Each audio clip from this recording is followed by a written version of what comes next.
How are we doing, folks? Welcome back to the Nightmare Cabin. I'm going to talk to you now about an album that I have been obsessed with in the last week. This is the new album from Cave-In, and this is Heavy Pendulum. I'm going to just take the CD out because it had a bit of a glare on it. Awesome artwork here from Richie Beckett. It's released on Relapse Records, and I'll be honest, the design is a bit typical of what's been coming out a lot on Relapse lately, but it's still cool nonetheless, and it does actually suit the album. Let's just go through this. The centerpiece there, and let's see if there's anything else good at the back. You get the drift. Oh, that's pretty cool. But, yeah, I suppose I'll go back into the beginning. Around 2001, 2002, I kind of became obsessed with Converge. And I remember reading an article in Kerrang magazine with them, and there was like some Converge spin-offs. And I kind of ate the whole thing up. And one of the bands was Cave-In. And Cave-In, also at the time, there was a record label called Hydra Head. And there was another really good band I was into at that time called Drowning Man. So you kind of had, on one end of the scale, you had this like real harsh, hardcore. There was like a version of hardcore, which would then sort of, was kind of known as mathcore for about 5 minutes. You would have sort of Converge, you would have Dillinger Escape Plan, Drowning Man. And then on the other side of the spectrum, you'd have like prog bands like ISIS. And all sorts of stuff in between. So from that end, you got like real harsh, mad stuff to out ambient, spacey, proggy stuff, and there'd be all interlocked side projects. And this guy was in that band, but this band split off and made that band. And Hydra Head were a pretty cool label actually. They always had really nice packaging and really nice artwork, and just really cool projects. Really, but you had to be a bit of a deep diver for them. I wonder what happened to them. And anyway, so on the offshoot of Converge, I remember getting this list of bands in this article in Kerrang magazine, and one of these bands was Cave-In, and I picked up Until Your Heart Stops and Jupiter. And when I listened to this and then listened to that, I was convinced that they were completely different bands. It was just two completely different bands called Cave-In, and then was really confused even further when I realised the bands' lineups were exactly the same. So yeah, for the uninitiated, I did have another album as well. I bought that not long afterwards, and it was before this album. It was like a compilation of EPs, and the bands used to be a 5-piece and were pretty much a straightforward, hardcore, what would go on to be known as metalcore band. And they dropped the singer and became a 4-piece and did this album. Steve Brodsky, the singer guitarist, you could say the main, well, it's pretty much the same people all the way through actually. They apart from the bass player, who it was the same bass player all the way through until he tragically died a few years ago. I think the drummer left for a little while and then came back whilst doing a bit of research. But yeah, so you had like a pretty much a hardcore metalcore band. They become a 4-piece. They put out this album, which is one of the heaviest albums ever fucking made. It's fucking awesome. And then they went a complete 180 and kind of went space rock, for want of a better term, on this album. Really cool. I remember at the time as well, there was loads of different editions of this album, same artwork but different. So where this is purple, let's let this focus. Yeah, where this is purple, you could get a green edition, an orange edition. They kind of jumped on the vinyl thing before it really made a resurgence as well. And yeah, so on the end, this edition of Until Your Heart Stops though comes with a EP, which name escapes me. But the indication of the direction they were going to take is actually on this EP.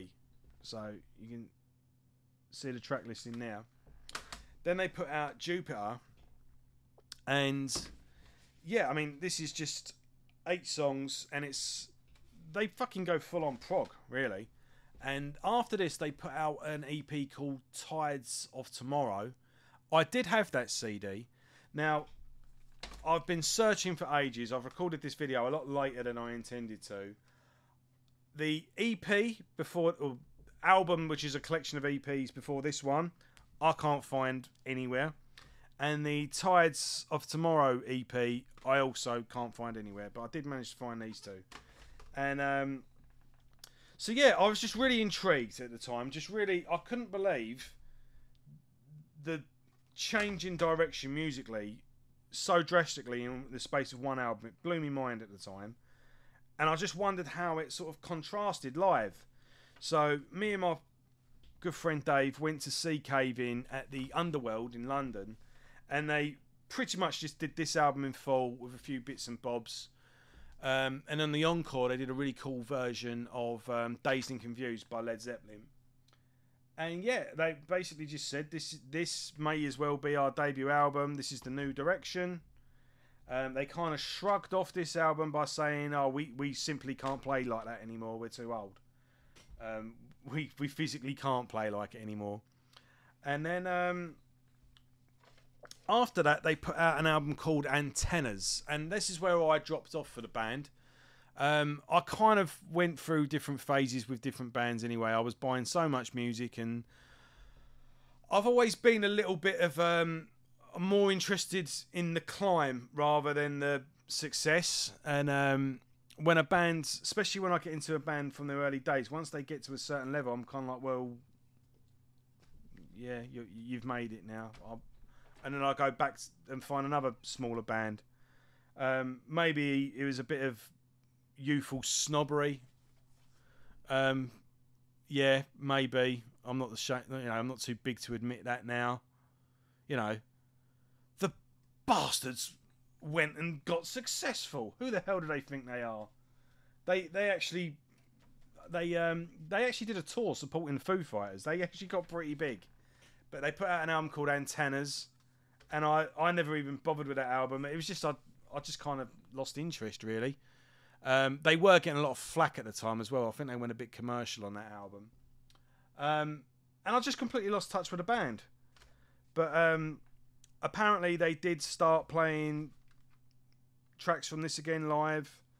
A few years ago, before the scamdemic, you had they played this album in full, apparently, at a festival. And but I always did enjoy this album. It's always been an album that was really intriguing. It rewarded repeated listens, and yeah, I always visited it from time to time, and always kept on to these two, and never really delved much more into the catalogue. And it wasn't until the other day it came up on my YouTube news feed, I suppose, a video for Cave In, and I was like, oh, is this new? And I think it must have been a video for New Reality. And then I got in touch with Dave and sort of said, did you know Cave In have got a new album? I just realised as well the logo on the back there is the same as that album. And yeah, it was like, do you know what? I might actually jump back on board with this band. I want to see how they're going. And then I saw Blabbermouth gave it something like 9 out of 10 and said it was the best album they've done. And I thought, yeah. Oh, and then then Dave said to me, these are playing live soon. So yeah, the stars aligned, and I thought, let's jump back on board. And this album, ever since it landed, it landed in the post box on Friday when it came out. I ordered it on Amazon, and yeah, it's Thursday tomorrow at the time of recording it. I've listened to this album every day, and you know, I get to the point where I'm waking up and I've got riffs stuck in my head, melodies stuck in my head, which is always a good sign. And I've listened to this album twice today, and I'm loving it more and more with every listen. And I'm going to take this booklet out because it keeps glaring. It's annoying me. So if it's annoying me, it must be annoying you. And yeah, I mean, I can only go on these two albums. I've not listened to the subsequent albums, but I'm guessing they didn't just come along on this album. I'm guessing this is these two albums mixed perfectly, without taking away from the heaviness, but without diluting the musical evolution, so to speak. It's not a step backwards. But I doubt they did this on this album. They must have done this a few albums ago. So, for fans of the band, you probably know what I'm talking about. I'm filling in the blanks at the moment. But it's a smart, clever, quirky. It's dark, beautifully melodic, and heavy when it needs to be. Whatever the song... This is a band that isn't limited by a subgenre of metal. This is a band that's gonna naturally go where it wants to go. The songs are gonna take wherever course they need to take, and they're not gonna be held down by hardcore metal, thrash metal, death metal, and they're not gonna be too up their own arse for prog either. So this is a nice, quirky, clever, smart album with lots of different stuff going on, lots of things to keep it interesting. Like I say, some crunching, punishing, epic riffs when need to be, some bone-crushing, heavy parts, but some beautiful, spacey, lovely parts as well. So it's a real good, diverse album. It's 14 tracks. It's well over an hour long. You've got some short, to-the-point rockers. You've got some longer tracks. You've got like a 12-minute epic at the end. And you've even got some like little minute-and-a-half interludes, tying it all together for 14 tracks. It's a real enjoyable listen and an effortless hour. So, definitely. So, it kicks off with a New Reality. Good. I think that sort of affirms the new grounds. Got a good catchy riff, good catchy chorus. New Reality with New Reality. Backing vocals. Is it Nate Newton? I believe it is. Again, these are actually a bit of an offshoot of Converge. Steve Brodsky, the main guy, played bass on the first two Converge albums. Nate Newton is from Converge, is playing bass, and I'm guessing doing a bit of vocals, whilst Kurt Ballow, I think that is, the guitarist of Converge, has produced the album. The bass player, I've got his name here somewhere.